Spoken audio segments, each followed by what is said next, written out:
All right, welcome everyone to the March Portland Tableau user group. It's March 4th. We've started doing this every month, so I know you probably were like, we just had one of these, but no, we're doing it every month now, and I'll talk about that in a second. The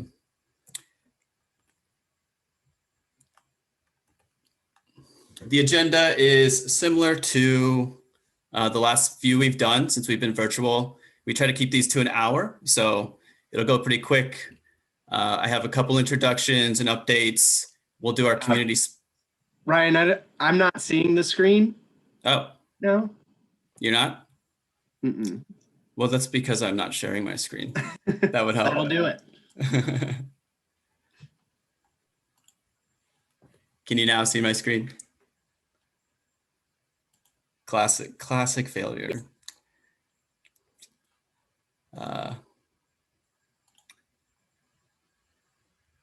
Okay. So intro, welcome. We'll do our community spotlight. And this is where we just have someone from the local community or regional that is working with Tableau in some way, talk about who they are, what they're doing with Tableau.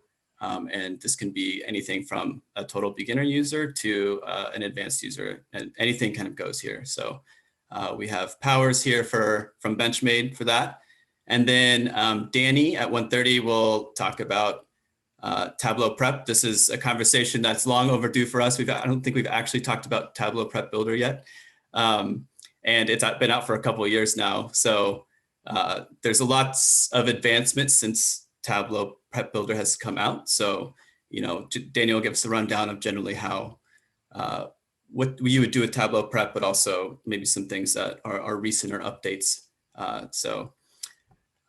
Looking forward to that. As I mentioned, we've upped our game here. We used to be just once a quarter. Now we're once a month. We're doing this the first Thursday of every month. The timing will always be the same. It's at 1 p.m. Pacific Standard Time. So we'll try to make this consistent, hopefully throughout the rest of the year.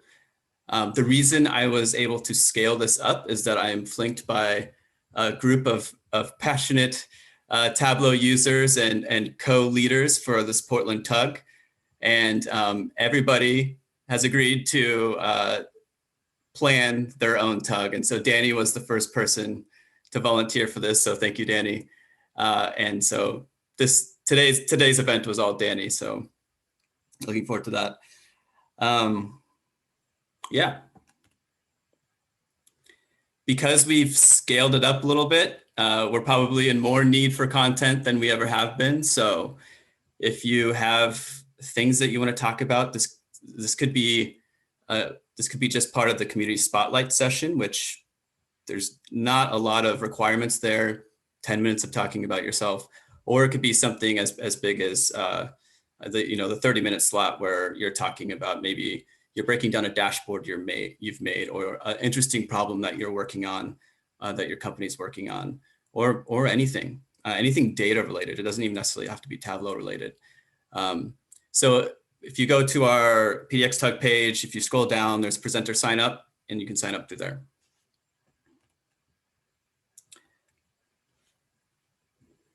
Last time we were excited to announce this mentorship program that we're putting together.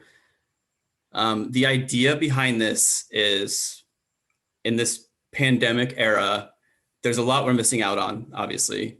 But one of those is sort of the in-person networking that would normally happen at events just like this, at user groups, the types of connections that used to be made when our tug was in person. And so we're hoping to try to approximate that via a mentorship program. The way this would work out is that if you're simply looking for someone either just to network with, great. We also want to sort of provide a sort of mentor-mentee relationship, because that's, I think, one of the more important things that come out of networking. Someone that's maybe a little bit more advanced or a little bit more knowledgeable you have some friend that you meet up with for beer every once in a while and pick their brain. We want to try to make those connections happen. So we're taking signups. I don't know if I or Danny will put a link in the chat for you. Yeah, Ryan, I just dropped the link in the chat. So Okay. it'd be that Google Forms. One thing we tried to stress last time, and I just want to reiterate, is anyone can sign up for this. If you're not sure whether you're a mentor or a mentee, we have an explicit call out to that in the form where you can say, I've been using Tableau a long time, but I'm still pretty new to the industry, or I've been doing data analytics forever, but don't know Tableau. We're working really hard to pair people so that you can really get the most out of these relationships. And hopefully, once the world is a bit more healed, you have someone that you can connect to in person and meet up when we get to meet up in real life. Whenever that happens. We have about 20 people signed up so far, so we're pretty excited about that, and could always use more. And to incentivize this, Tableau gave us a 1-year membership to their e-learning platform. So someone at random that signs up for our mentorship program will be chosen to get this basically e-voucher or e-credit to their e-learning program. So that's a huge value and a huge asset. So just in case you need a little incentive for signing up for the mentorship program, we're pretty excited about this, and we're excited to see what comes out of it.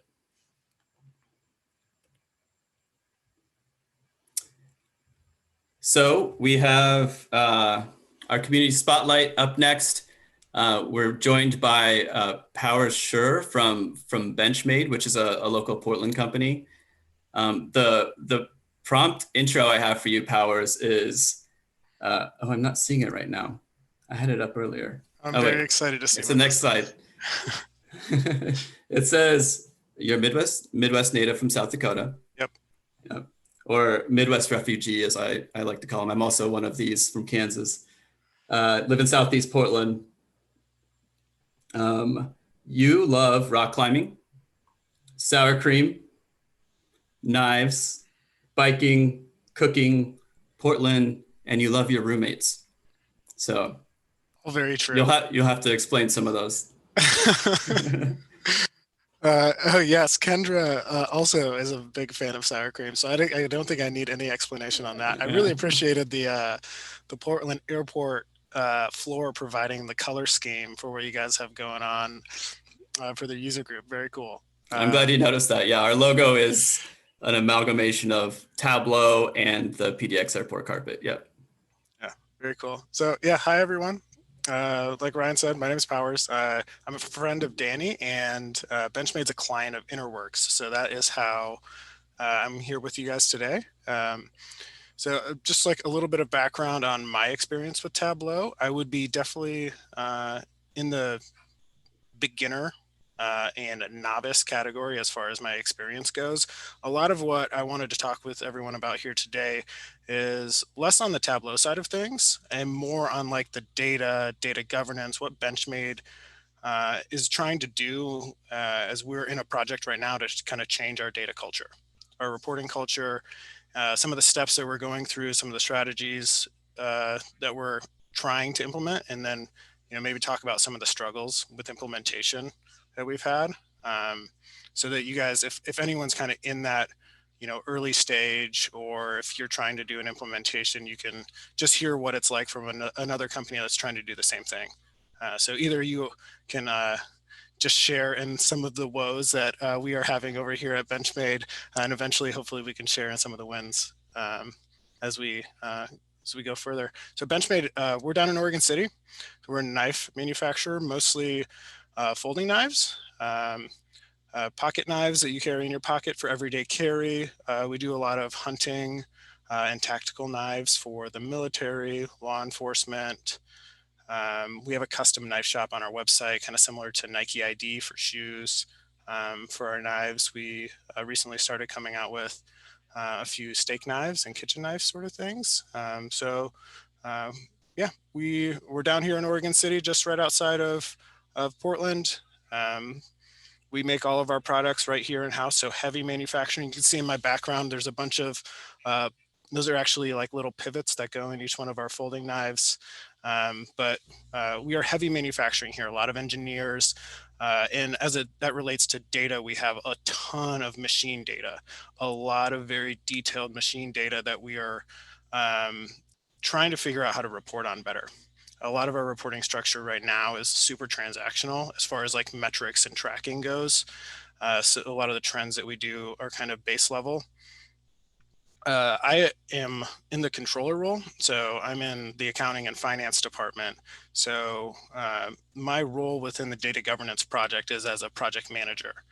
And so my like expertise is less on like the technical side of things. And I do a lot of reporting out to ownership for financial results. And so where I come into play is more so on the reporting side of things and on the communication of insights and that sort of thing up to ownership and board of directors.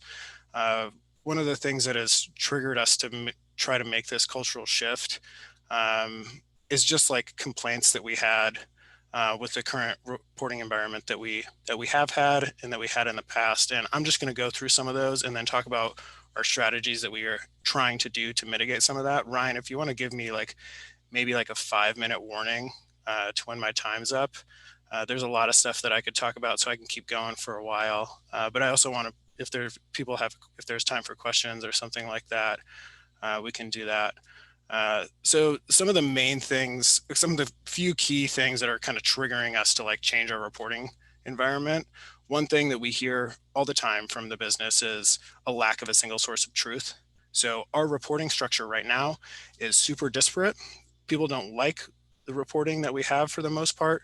And so people have a lot of like ODBC and direct connections to Excel workbooks directly on their own computer.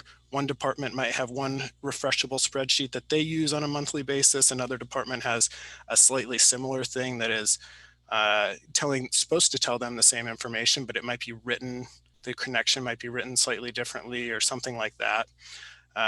So we have multiple sources of the same numbers, right? So when we have, say, like a retrospective on a product launch, and I look at sales or the product line manager's numbers on what the units sold in the first 3 months were, we're not getting drastically different numbers, but we're maybe getting, a slight difference. And that slight difference just creates distrust between the data, right? And so what numbers aren't we pulling from? Why are we coming up with different answers? So the single source of truth was a huge reason for us to start kind of this initiative and project. I saw someone commented that you're still seeing Ryan's screen. I actually don't have any slides. I'm kind of just talking through some of our problems and stuff like that and approaches. So the single source of truth was big for us. One of the other things that we were struggling with was that our reporting environment was not built to scale. So it was built for our business maybe 10 years ago, 8 years ago. We're a very different company right now, and where we're going in the future doesn't allow our current reporting structure, the way that reports were built, didn't make it scalable for when we maybe entered a new sales channel, added a new product class, entered a new market, took on a new manufacturing piece of the manufacturing process, that sort of things. It wasn't very flexible for us. So that was a huge complaint that we were seeing. Another thing was there was very unclear understanding on who to go to with a data problem. So no one really knows or knew who an owner of a field or a data field was. So even if you're seeing duplicate information or different information of the same source, who is the person that you go to solve that? Everyone tends to go to IT, but IT, they don't know the business as well as the business knows the business. So we were having struggles to know how do you resolve some data quality issues that you end up having and you notice in reporting. So those are some of the kind of like the key things that triggered us to start this project. And so in looking at resolving some of it, obviously we're implementing Tableau. So that's why I'm here as the Tableau user group. But that's kind of just like the face of what we're doing. Most of most of the project and why implementation is taking us a long time is because we were taking a pretty big stance on data governance. So we're going through we're trying to implement a lot of processes and policies and education of the business so that we can fix some of like the root underlying issues instead of we use Cognos right now in a very old version of Cognos for reporting. So we do have some complaints about, its inability to be flexible and things like that. But even if we were to just put all of those reports that we currently have on a new user interface, we're still going to have the same core problems, right? So how do we go about figuring out what those problems are? So a few of the things that we're trying to do in order to like fix some of those are we went through and we started connecting data fields, data tables to business owners. So working with the business, doing requirements gathering, figuring out who do we go to for core problems.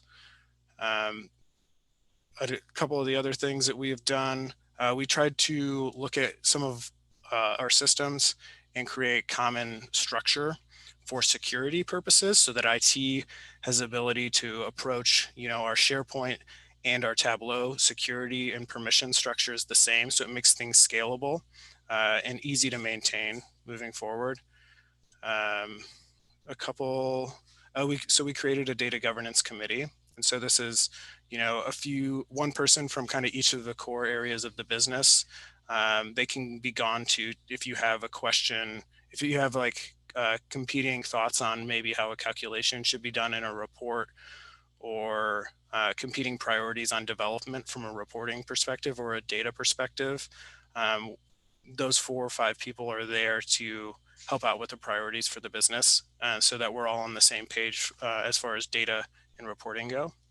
That's been a huge help to understand what's going on in other areas of the business from a data and reporting perspective and to see what they need. We also have an IT and an OT department, so information technology and operational technology. And we're making, in the past, they kind of did most of all of the report writing. So you'd send a request out to IT, they would create the data source, they would create the report for you and just hand it over. We're making a cultural shift to have IT and OT be the providers of the data sources. So well cleansed, organized, normalized data in an understandable format. And then the business can make the reports. The business is creating most of the reports in Tableau and whatever user interface that they want to use so that they're understanding what went into making the report. And then IT and OT are also there to help with more complicated calculations or something like that, but really making the shift from, hey, IT, I need this report, from, hey, IT, I need you to help me get this data source into our reporting platform so that I can report on what I know as a business user because I know the data better than IT knows the data. So yeah, that's kind of a quick overview of some of the main problems that we had, some of the things that we're trying to do culturally to shift and get rid of some of those. I don't know if we have ability to, or if there's questions in the chat at all that I can answer quick.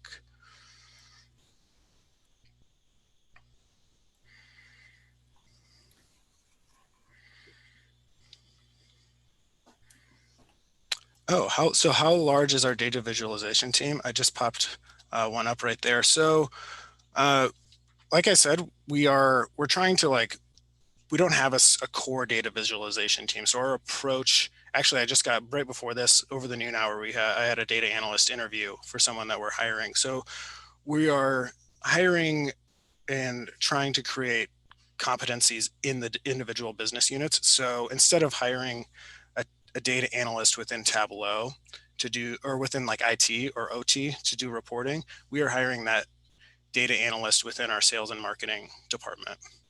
So, and we're still hiring for, things that like ETL tooling, kind of all the way from start to finish competencies, including visualization and things like that, but really trying to allow the business unit to gain some of those competencies that are needed to do reporting, so that we don't have some of the we can try to narrow down some of the communication issues that sometimes happen when you're trying to create a report from a different department. Okay.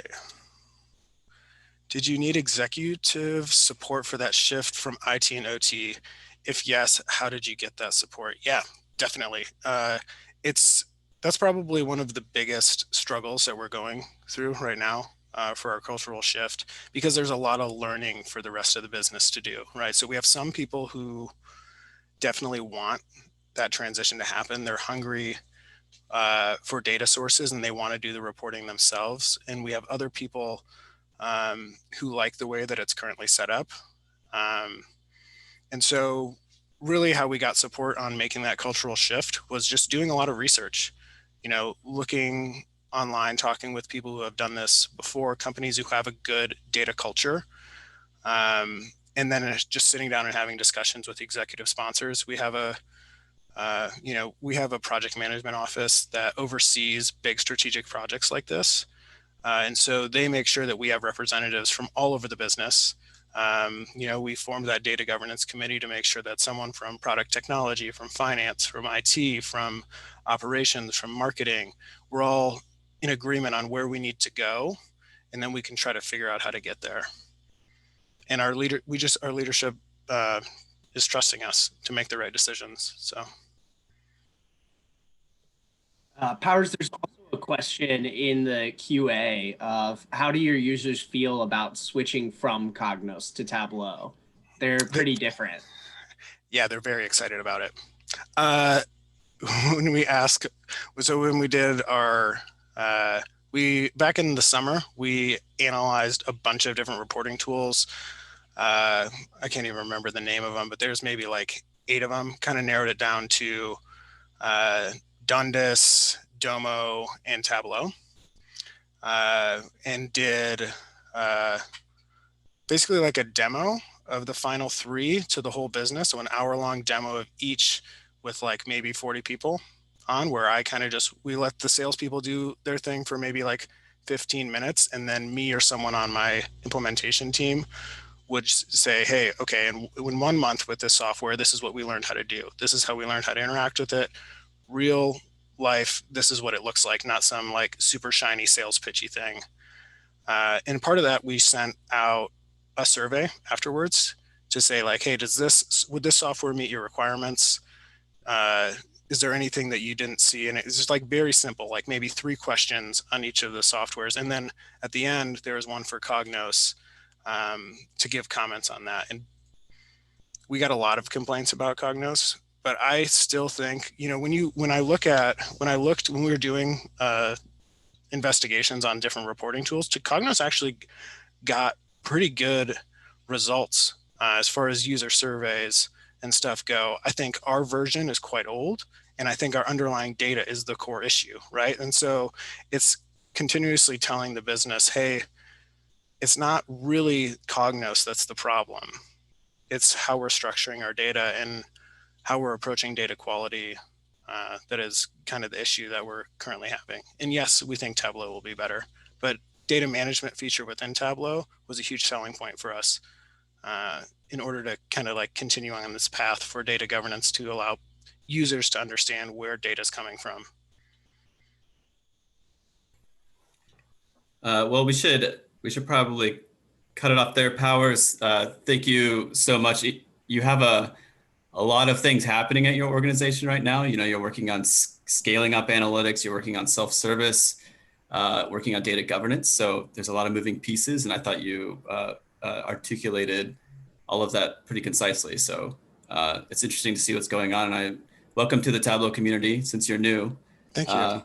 There's at least 110 people in this right now that also welcome you. So yeah, thank you for joining us for the community spotlight. Yeah, I appreciate it. Thanks for having me.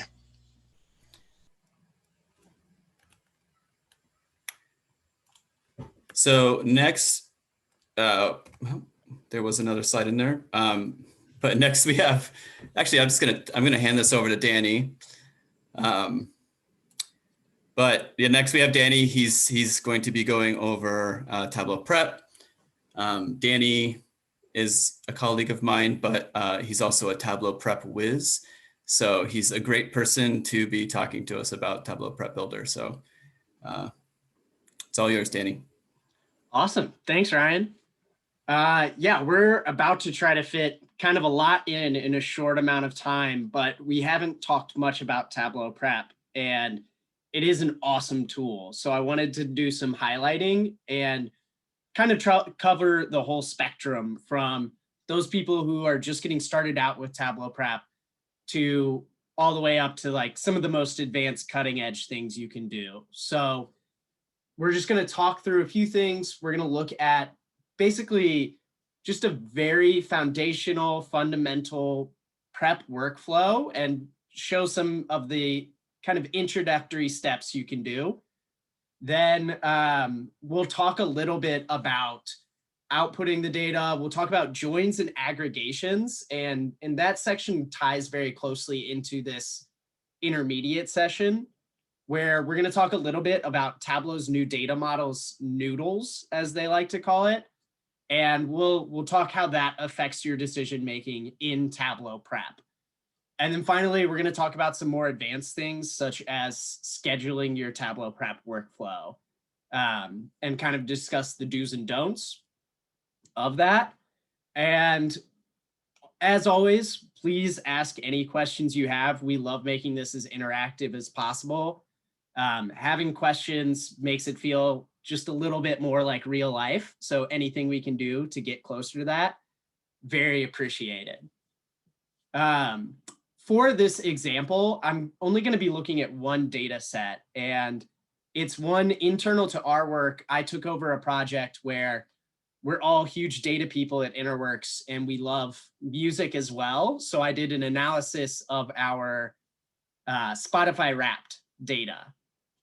So before we really jump into that and I show you the final product, and then we take some steps back to see how I got there, I wanted to start with a bit of trivia relevant not only to the data set we're looking at, so it's music oriented, but also a bit about Portland and a little bit about me.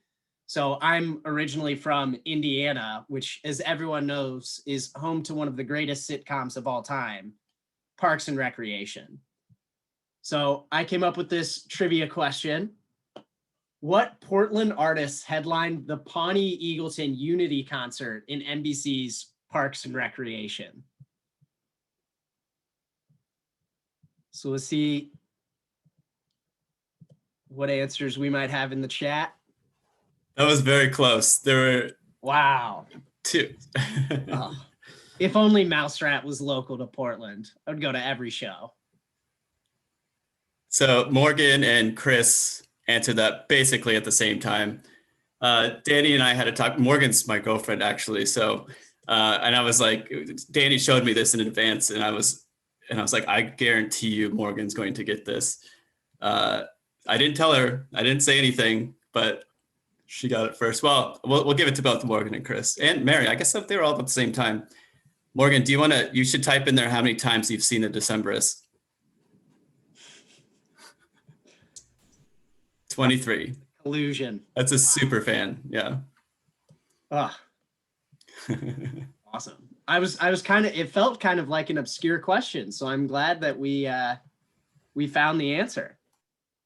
But I'm going to go ahead and have us kick off. So I'll show the final project. Like I mentioned, we analyzed our company's Spotify Wrapped data, and this was the final project or final product. So we looked at the top songs, top artists, top genre, and then year over year comparison, because we thought that would be a really interesting thing to look at, especially with 2020 being the year it was. So we can toggle between all of these to look at, different artists if we want to see that. And, we had 8 people who had Taylor Swift in their top artists. We had all these people who listened to different genres and what our top genre was. We found ways to highlight connecting people around the world based off of their music preference. And at the bottom, kind of created this music recommendation engine where you can look at, you know, if I'm a big fan of rock music, I can click there and see what people who had rock as their top genre liked. So I can click on Mumford and Sons and John Mayer and see that it looks like I match pretty well with Ben Calder. So this is what the final product was. And you can also click on this and it'll open you up to that Spotify playlist. So as you can imagine, this required a lot of back-end work. And just to kind of show what that back-end final product looks like, I have the final flow right here. So we've really just pulled from 2 data sets. This is the starting file that we had, where it just had some basic information. Who are you? Where do you live? We asked people to report their top artists, their top songs, all of that stuff to get a better insight. And then we'll talk a little bit later about why I chose to do this, but I did break this out into essentially 3 separate data sources for the end Tableau workbook. One of them was this data set just about the top songs. One of them was about top artists. And then one of the data sets was everything else. But for the basic walkthrough that we are going to do, I'm just going to focus on this top section where we're breaking this out into top songs. So I'm going to start from just a blank Tableau Prep workflow. So this will be our homepage. We can start by connecting to the data. And in this instance, I have this Excel spreadsheet of the Spotify Wrap data. So I'll choose Connect to Excel spreadsheet. And I can pull that up. You can see there are 2 sheets in here. I used sheet 1. And Tableau will give us a quick look at what we are going to be dealing with. So we have our timestamp from the survey. This is pulled from a Google form. The name, where you live, and then we're just going to be focusing on really these columns here. So your top songs, top artists for this workflow. So every time I open Tableau Prep and connect to a data, one of the first things I do is just add a clean step. So the clean step is kind of the do anything step in Tableau Prep. It's where you'll add your calculated fields. It's where you're going to filter your data and get a better insight of your data. So you can see it gives us a lot of different views into our data where we can see, okay, here's the spreadsheet view that we're used to, but it also gives us some analytics off the bat. So you can see the distribution of music, of minutes listened to music and all of that. One thing I like to call out in this is these different views. So I can show the data in a grid view. So if I just want to see this section, I can. Or you get the list view. So looking at the list view, I'm going to filter this so that we're only looking at the names and the top songs. So I can just click the X next to each one of these that I don't want. I just want my name, and then these, your number 5 through number 1 songs, and I can get rid of the rest. One of the really, really nice things about Tableau Prep is that it keeps track of everything I've done on the left side of the view. So on the left side, we have our changes that I can expand, and it tells me all the different fields that I removed. So it's great for tracking that kind of stuff.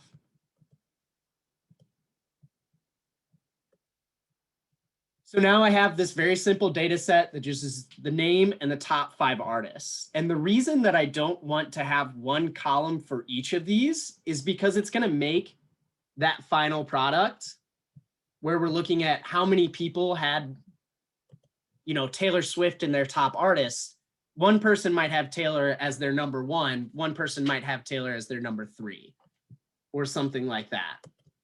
So to do this, my end output that I want is going to be one column that shows name, one column that shows the song, the artist, and then a column for the artist, and then one for the rank. So we can still have that data later on. So to get that column of rank, we're going to have to pivot the data.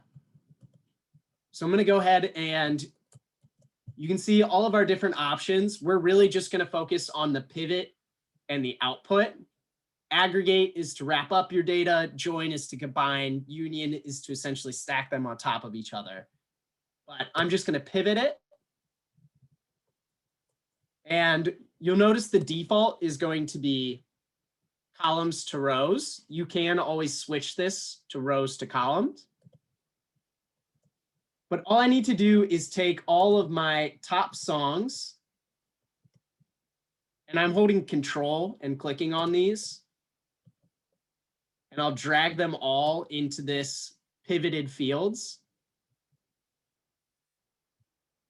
So you can get a better idea. I also really like to, especially here, click to view this kind of profile pane. So I can see it looks much more like what I want to here.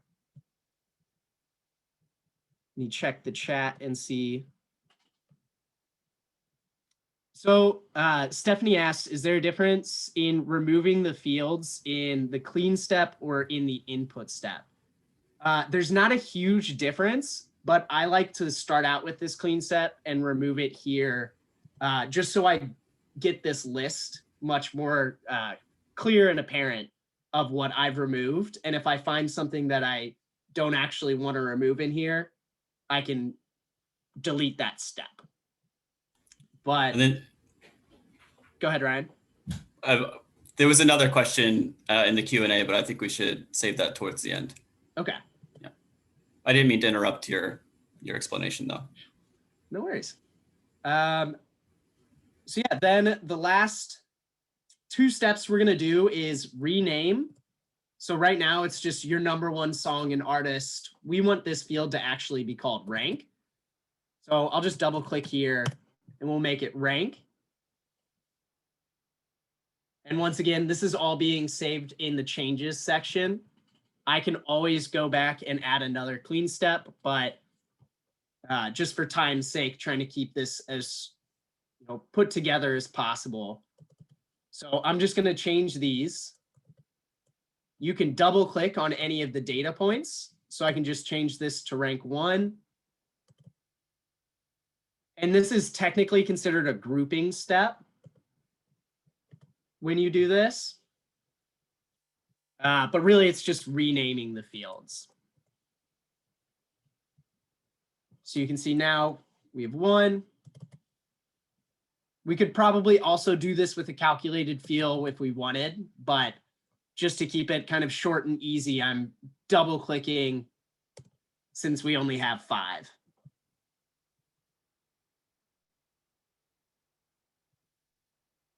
And Tableau Prep is definitely thinking about it,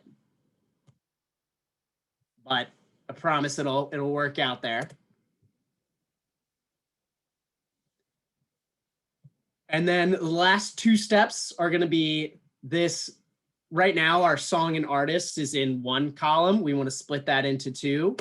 We can really easily click on the drop down here in that pivot 1 values, split values, and I can do an automatic split. And Tableau Prep is smart enough to recognize that we're looking at the semi or the colon being the separator here.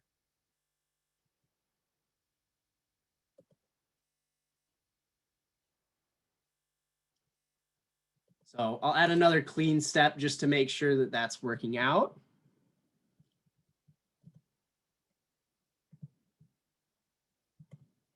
And I can rename this where we have our bands. So our artist on the left, our song on the right, And then I no longer need this pivot 1 values because we separated it out into 2. And it looks like our top 5 artists somehow snuck in. So I'm going to go ahead and remove that column. So this is essentially going to be our final output. We can always click and add the output step.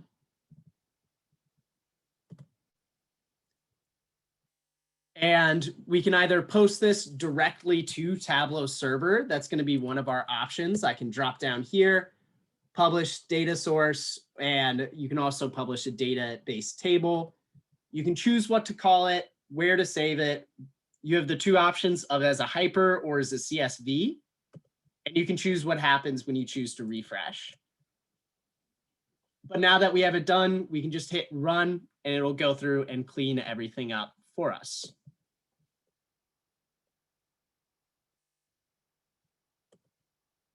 So I had someone ask about making the view a bit bigger. Sorry if it's a little small. I have it on the second presentation screen.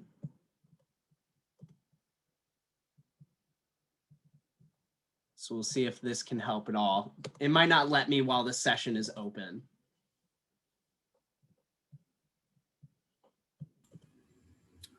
Looks like that person may have figured out how to zoom on their end. Okay. Awesome. So yeah, this will be just that very basic workflow. So I'll give us a few more, maybe a minute to start to post your questions that you might have on it. And then we're going to get into some discussion about the new data model and then some more advanced things we can do in prep. There was a comment that was answering, the idea of where you should make your changes in the input step or the first clean step, and that they have issues if they did things in the input step and then changed their data source, they lose all those changes they did in the input step. So therefore they do everything in the next step after the input, which makes a lot of sense, and it seems to be a good reason why you might want to try to stick things in the second step. Yeah, you definitely do want to try to filter out as much data as early as possible, but you don't want to really you want to be able to have also that clarity into what's going on. We had another question kind of asking about Tableau Prep versus Alteryx. It's pretty tricky to decide between the two, and they're pretty nuanced use cases as far as deciding which one you want. If you already have advanced Alteryx skills and your company pays for Alteryx, it's a great tool. I love Alteryx. It can do a lot more. It's a bit more advanced. It's been around a lot longer than Tableau Prep, so it has a lot more stuff kind of figured out. But Tableau Prep is less expensive. I personally like the user interface of Tableau Prep a little bit better, but I would say Tableau Prep can answer about 75% of your most common data issues, but Alteryx can solve much more, somewhere around I'd say 90-95%. And that percent has improved for Tableau Prep in the past couple of years. At first, when it first came out, it was a little harder to recommend, but it seems to be stabilizing quite a bit. And they keep adding additional features. But yeah, I agree there. A lot of it really comes down to licensing costs, at least from what I've seen, and sort of skill building. Tableau Prep has the advantage of already being in the Tableau ecosystem. So people that are familiar with Tableau can already pop in and sort of figure things out, while Alteryx is a different platform. Awesome. I'm going to answer one more in here, and then we're going to jump back in. I want to make sure we get to all of the topics. So we had one question about, is there an estimated max number of rows or data size where tracking the changes might impact how fast or slow prep is processing?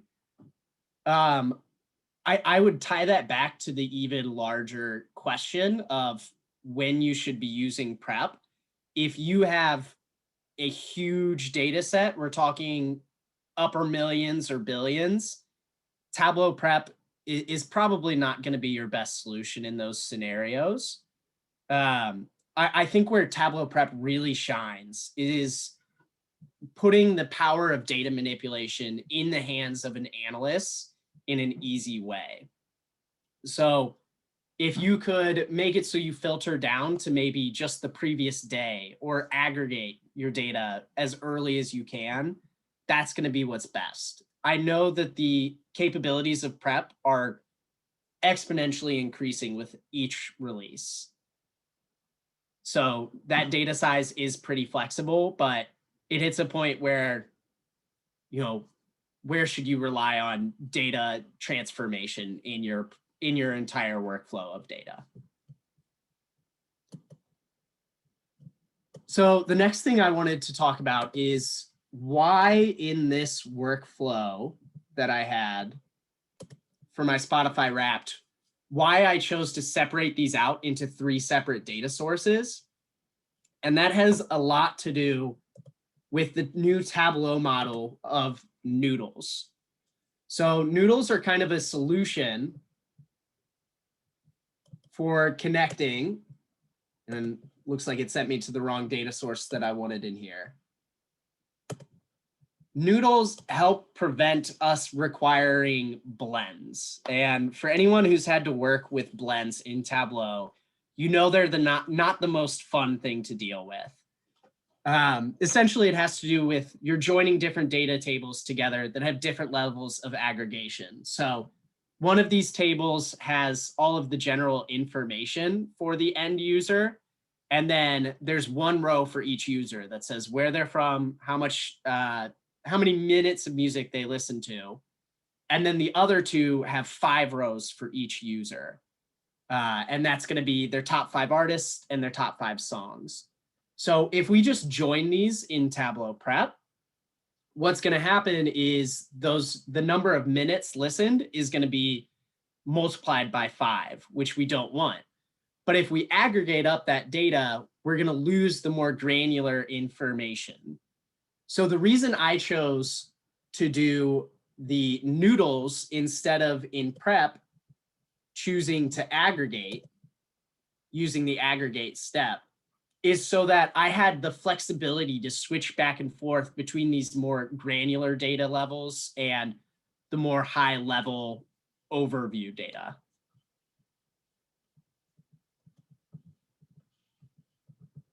So it's kind of a tricky thing to decide when jumping between, but I love the combination of Tableau Prep and Noodles. You don't have to do everything in Tableau Prep, but as many changes as you can, make them in the data rather than in Tableau itself, just so Tableau can do less heavy lifting and it's quicker and more efficient for the end user.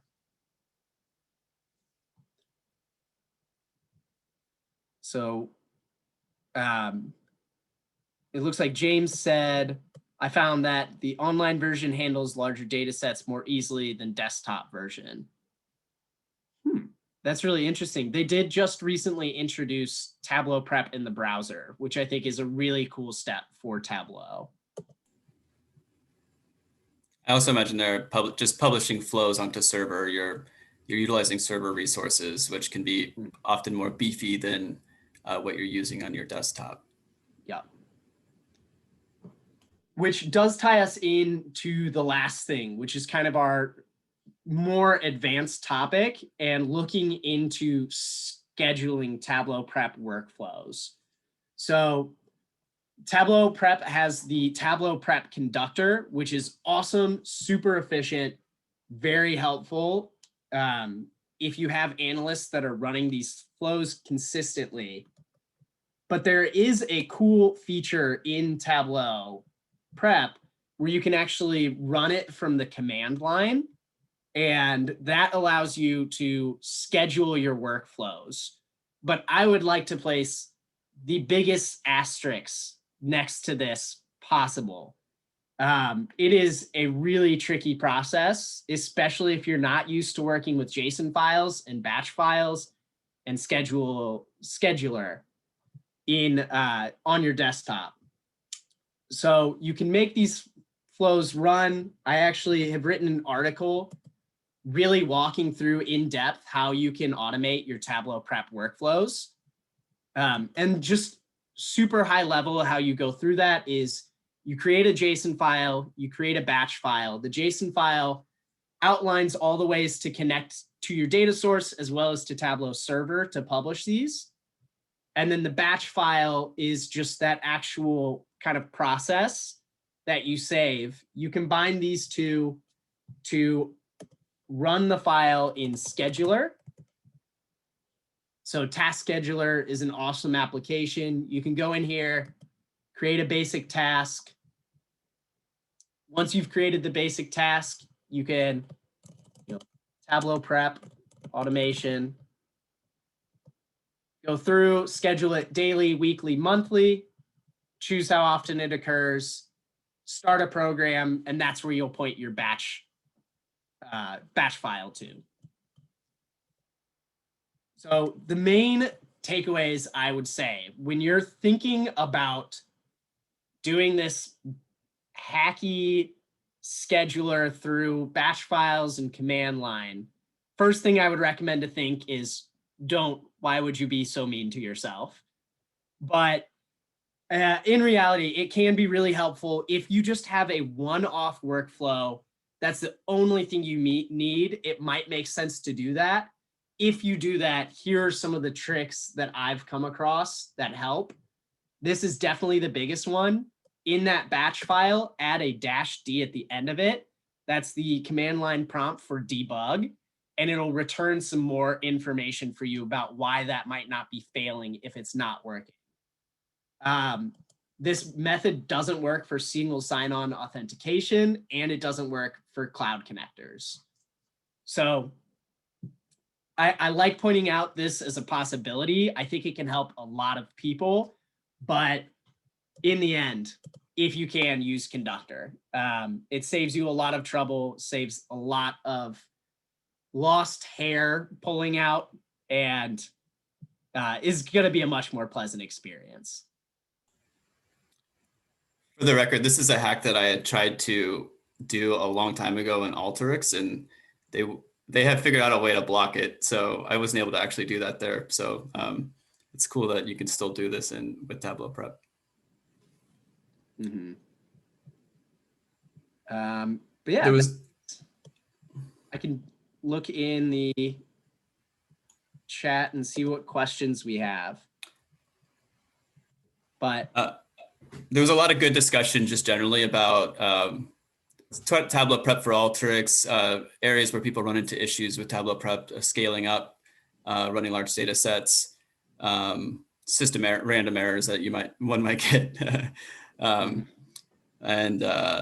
then the last thing that was mentioned was, what is the use case for using this JSON method, the method you just said, versus using Conductor, which I think you addressed. Mm-hmm. Again, it's not the official method for scheduling workflows, but it's something that you can do if you're, as Danny said, just trying to schedule like a couple local workflows that you have and you don't have access to Conductor. Yeah, and I definitely Tableau does not like me for publishing that article. I'm surprised they haven't torn it down, but I think, we all love Tableau here. They do a great job of, providing what's best for the client. And in some very rare use cases, this is what is best. But I really think Conductor, if you can, it's a great product if you have a huge environment of, analysts that are trying to look into manipulating data on their own. But yeah, I would, there's a question, what is the best way to keep an Excel data source updated in Tableau Prep? And I would agree with David's response. I just refresh from Tableau Prep as a manual process. If you have to do it every day, I would look into Conductor first, see if that's a possibility. If not, you can look into the automating Tableau Prep process, or you can schedule, you could see if you could find a way on Tableau server to schedule a refresh from Tableau desktop is the last possibility. It's a little bit harder to manage there, but it is something you can look into.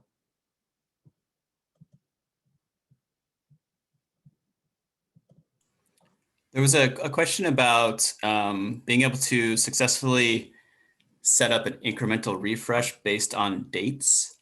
And it sounds like they were having just some issues just implementing that. I don't know if you have any suggestions there, or if you've been able to successfully do it, or if anybody else here has been. It sounds like the refresh, when testing between doing a full refresh and incremental, the incremental keeps coming up short for some reason. Yeah, I'm not entirely sure. What I will say is, just because looking like we're getting close on time, I'm gonna share my email if you want to reach out. I would say that you also don't need to. This is also the email you'll reach out to if you have any questions on the TUG or our mentorship program. So I'm happy to help out with that. I think I showed the wrong screen.